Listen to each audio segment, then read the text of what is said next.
I want to give a huge thank you to my good friend MrDVB for not only being in 2 of my collab videos, but also creating this sick and awesome thumbnail for our collab.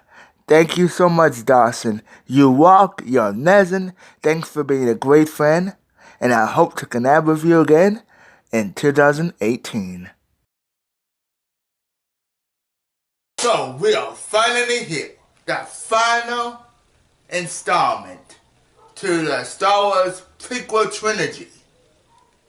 And boy, do I have a very good one to review to you guys today. All his life, he never watching movies, and now he wants to share them with the world. So please put your hands together as I welcome Mr. Hollywood. Let's begin. So Star Wars Episode 3, Revenge of the Sith is a 2005 American epic space opera film, written and directed by George Lucas. It is the 6th entry of the Star Wars film series and stars Ian McGregor, Natalie Portman, Hayden Christensen, Ian McDermott, Samuel L. Jackson, Christopher Lee, Anthony Daniels, Kenny Bagel, and Frank Oz.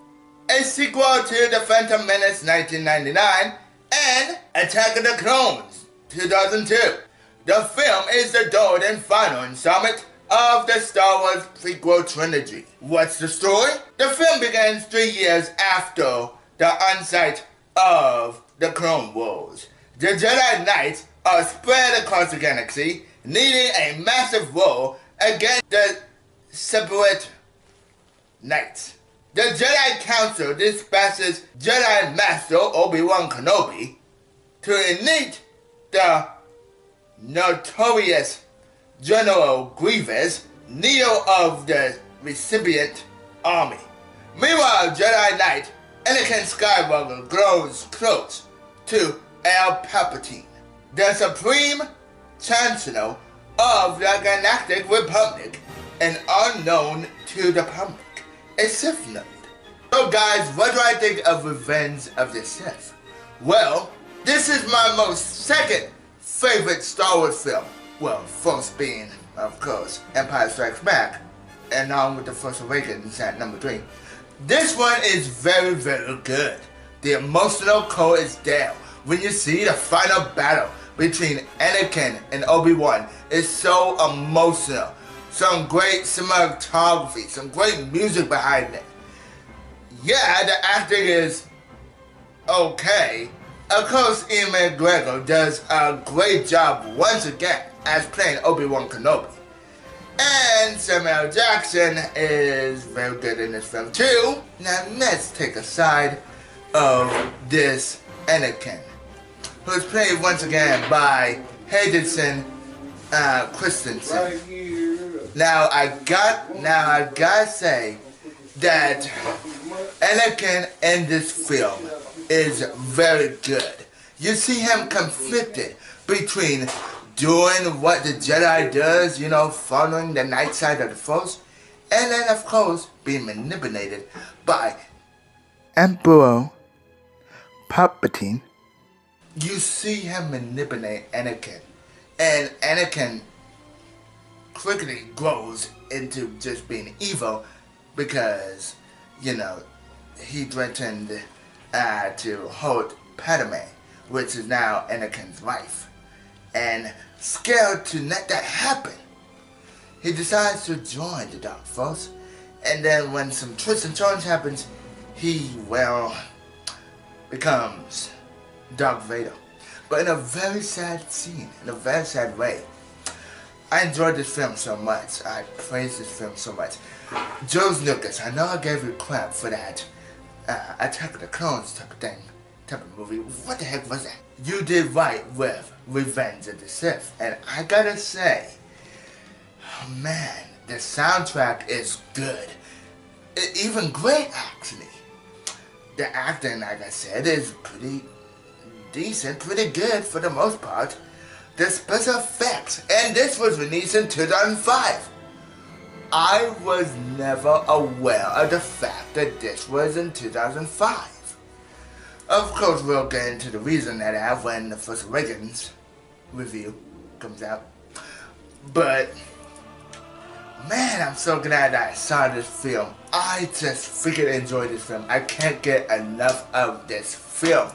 It's a perfect way to wrap up the prequel trilogy, and it lets us know how everything ended before A New Hope began. Well, kinda. I mean, there's another anthology prequel called the Rogue One movie, and yeah, we'll get to that tomorrow. But Revenge of the Sith, very good film. I highly recommend you go check this movie out because it's so good. The emotional cause there, I always said that. Anyway, I keep on repeating myself here. Go watch it. It's a great film. That's right. I'm giving Revenge of the Sith an A+. So, after the letter grade that I gave this film, I'm gonna pass it on to my good friend, MrDVB. And without further ado, take it away. Hey everybody, MrDVB here, back again. So I was recently on Tyron's review of Star Wars Return of the Jedi, and I am back with his review of Revenge of the Sith. So I'll be joining him today, giving you guys my thoughts on the movie. So Revenge of the Sith was released in 2005 and was the third and final film in the prequel trilogy directed by George Lucas. Now, I was alive when this movie came out, but only like 2.5, so I really don't know anything about the time this movie was coming out. I know it was in May. I know there was a lot of people that were really looking forward to this because this is the prequel film that everyone wanted to see. This is the film where Anakin would finally turn to the dark side, and that is exactly what this film is about. In this film, it pretty much starts off, you know, Chancellor Palpatine has been kidnapped by the Separatists. He's in this ship above Coruscant, so the two Jedi Knights, Obi-Wan and Anakin, are heading there to, you know, get back Chancellor Palpatine. And at the same time, there's just many other things that go on during the movie. Anakin is conflicted because he has visions of Padme's death, just like he had visions of his mother's death in the second film, which obviously turned out to happen. So he's worried that Padme will die, and he finds out from Chancellor Palpatine that there is a dark side power which can make it so that you can save people from dying. So Anakin, you know, is tempted to turn to the dark side now, and he's having his own issues with that. At the same time, we have Obi-Wan, who is tracking down the leader of the droid army, General Grievous, and all these things just collide into what is, in my opinion, a great film. Revenge of the Sith is easily the best of the Star Wars prequels. I think this is a very, very well-made movie from start to finish. There are some little things in it throughout that I'm not a huge fan of, but overall, I think this is a very, very good Star Wars movie. And it's definitely, you know, the comeback from the prequels, because Phantom Menace and Attack of the Clones were disappointing for a lot of people. I still like those films a lot, especially Phantom Menace. I think Phantom Menace is a really solid film for the most part, and Attack of the Clones definitely has its issues. It's probably the worst Star Wars movie, but I think Revenge of the Sith just definitely was the film that people wanted, and it turned out to be very, very good. So let's talk about the performances first. Anakin, played by Hayden Christensen in this film, is much better than he was in Attack of the Clones. There are still some issues I have with him in this movie. There are some lines, mainly near the end of the movie, that he doesn't really, you know, do that very well. I find that actually for, like, the first 2 acts of the movie, his acting is very good. But once he gets to the third act, like, once, you know, he's all like, "Love can't save you, Padme. Only my new powers can do that." Like, he has a lot of lines where he just doesn't really seem that great at acting. Also, I don't know why I have a Darth Maul cup here, but I just do. Yeah, there's just some parts with him, like, throughout the movie, like, near the end, that I find his acting starts to kind of, like, derail for me. Let's talk about Ewan McGregor's Obi-Wan. This is my favorite portrayal of Obi-Wan that any actor has ever done. Yes, Alec Guinness was very, very good in the original, but in my opinion, there's something about Ewan McGregor's performance in Revenge of the Sith that I absolutely love. If I have to be completely honest, he's probably my favorite character in Star Wars, this version of him. Like, I mean, if you're counting the other films, yeah, then probably Han Solo's my favorite, or Luke, but there's just something about him in this movie I love so much. He's such a compelling character, and another thing that was a problem in the Attack of the Clones that I did not buy was the relationship between Anakin and Obi-Wan, because they're talked about as being these two great friends in the original trilogy, and you just don't get that feel from Attack of the Clones. They're just arguing all the time. And in Revenge of the Sith, we actually see them as friends, and I really, really like that. I think that's something that Attack of the Clones was completely missing out on, and it's something that Revenge of the Sith brought to the table, and it made me just feel like their characters were much more compelling in that sense. So Ewan McGregor knocks it out of the park in this movie. Padme is once again very, very good in this movie. I really like Natalie Portman in the role. I thought she was fairly good in Attack of the Clones, and she's alright in Phantom Menace. Here, she's once again really good in my opinion. I think she's a pretty good character for the most part. There's some things about her that I don't really like, but something that they did better in this film again than Attack of the Clones is the romance between her and Anakin. I feel like they actually love each other in this movie, whereas in Attack of the Clones, I don't really buy how this entire movie she's like kind of annoyed by him, and all of a sudden at the end, I love you. It's like, oh. So in this film, I buy the like love relationship a lot more, and obviously Anakin's really like conflicted with the fact that she's pregnant and having twins. You can tell that he's nervous, but at the same time somewhat happy. I just like how there's all these different things happening to Anakin at once, because this is a film that really focuses on the characters. Because the characters in Attack of the Clones, for me, while Ewan McGregor was really good, they all just felt kind of bland, and they weren't given much to do. Same with Phantom Menace. I think here, the characters, they just all have things being thrown at them at different times, and it all comes together really well. Let's talk about Ian McDiarmid in this film. This guy is great in this movie. Now, I really, really enjoyed him in Return of the Jedi. He's just so menacing in that movie. He looks awesome. His lightning powers, everything. He's great. In this movie, though, he's even better in my opinion, honestly. He is so damn good in this film. I don't know what it is exactly. He just comes across as so menacing. From, like, the beginning of the movie, he's just trying to countlessly turn Anakin to the dark side. And one of my problems with Phantom Menace and Attack of the Clones is that they didn't really focus much on him as a character. We didn't get to see much of Chancellor Palpatine, and when we did, it was more small scenes where he's just, you know, in the Senate talking about things.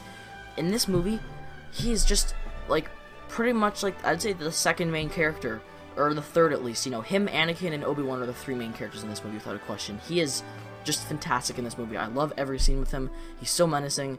Even the really over-the-top cheesy parts like unlimited power, it's still hilariously awesome and just creepy. Like, he's just great in every single scene. Even when it comes across as really cheesy, he's still awesome. Like, it's great. You can take lines like that and just make them into like these really memorable, creepy scenes, then I'm fine with that because he's awesome in this movie. And him and Ewan McGregor are the two actors that steal the show. Alright, now I've already talked about the plot a little bit, but now I'm going to talk a little bit about why I love the plot so much. The reason I think this film's plot works so much is because while you have huge Clone Wars going on, which is obviously a huge focus on the movie, you also have a lot of focus being on Anakin's character being developed. And just, I buy the reason for him turning to the dark side. The film starts off, you know, he finds out that he's gonna have a kid, and that really, you know, he's not exactly sure about that, you know, that you can just tell in that scene, he's happy, but at the same time really nervous and just doesn't really know what to think about that. Then he finds out that he's being allowed onto the Jedi Council, but he's not going to get the rank of a Master, which has never been done before, so he feels really, you know, kind of angry at the Council for not allowing that to happen, and he's just really pissed off about that. And then he finds out that they wanted to spy on the Chancellor, which is, again, against the Jedi Code, and there's just all these things that are happening to him at once. Mace Windu's going to kill Emperor Palpatine, that's against the Jedi Code. Even though this is a terrible guy, he doesn't want that to happen. And then he kills he helps kill Windu, kind of. He cuts off his hands, Palpatine kills him, and then he's just like, you know, I have to save Padme. I pledge myself to your teachings, whatever. And I buy it all, honestly, because it's not just, oh yeah, he loves Padme and he's going to turn because of that. There's all these things happening to him at once, the distrust he feels towards the Jedi Order. All these things lead into why he, you know, abandons being a Jedi and turns to the dark side. So I buy all of it. And then, of course, there's the huge fight with Obi-Wan at the end where he gets his legs cut off, and then there, you know, he's just done, absolutely. And yeah, it's a great movie in my opinion. I know some people don't like Revenge of the Sith because they don't like the prequels in general.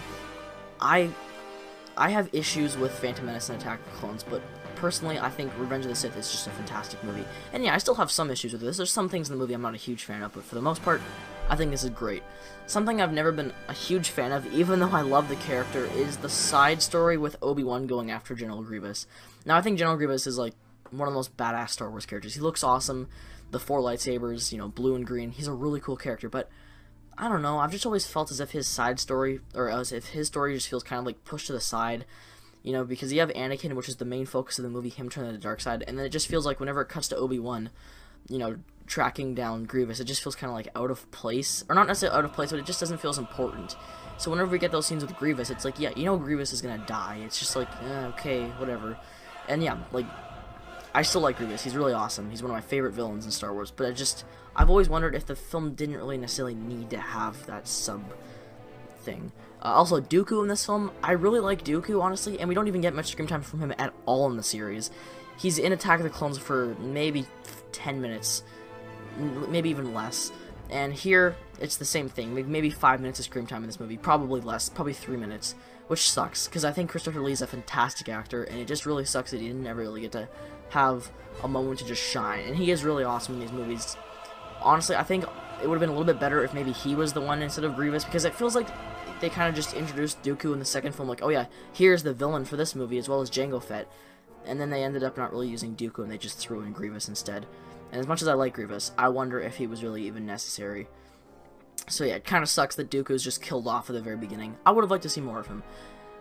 Maybe when Anakin goes to Mustafar, Dooku's there, and they have a little fight, and he kills Dooku. I don't know. Maybe that could have been cool. I don't know. But anyways, guys, that being said, I think this is a very good movie. I think the emotion in this film is all done. Like I said, Order 66, super emotional scene, very well handled. Anakin turning to the dark side, that scene's really dark and really kind of scary in a way. Just him burning, like, I don't know. So, all of that stuff in this film works together really well. I'm going to give Revenge of the Sith a 10 out of 10. I think it's pretty much like a perfect Star Wars movie. Even though it does have some tiny flaws, I don't really think they overweigh the positives in this film at all. So there you go, guys. Great film. Bye. Thank you, MrDVB, for that good review for Revenge of the Sith. We might have different opinions on this movie, but heck, that's what makes it interesting. So guys, that was our collaboration review. I hope you guys enjoyed it. Make sure and leave a huge like on this video if you guys really enjoyed it. Comment down below and tell me what do you think of this film if you've seen it. Do you agree with my opinions if you saw it? Or do you disagree with my opinions? Do you agree with MrDVB? Or do you not agree with him? Whatever it is, comment down below. Let us know. I said this at the beginning of the video, but heck, I wanted to get this review up and running because this is very good. Have you subscribed to the channel? If not, why not subscribe? Also turn on post notifications. Make some fun of me up on social media. That's about it. Stay tuned because I have a reaction video to do. Actually, I have a couple of reaction videos to do. So, I'll see you guys in the reaction.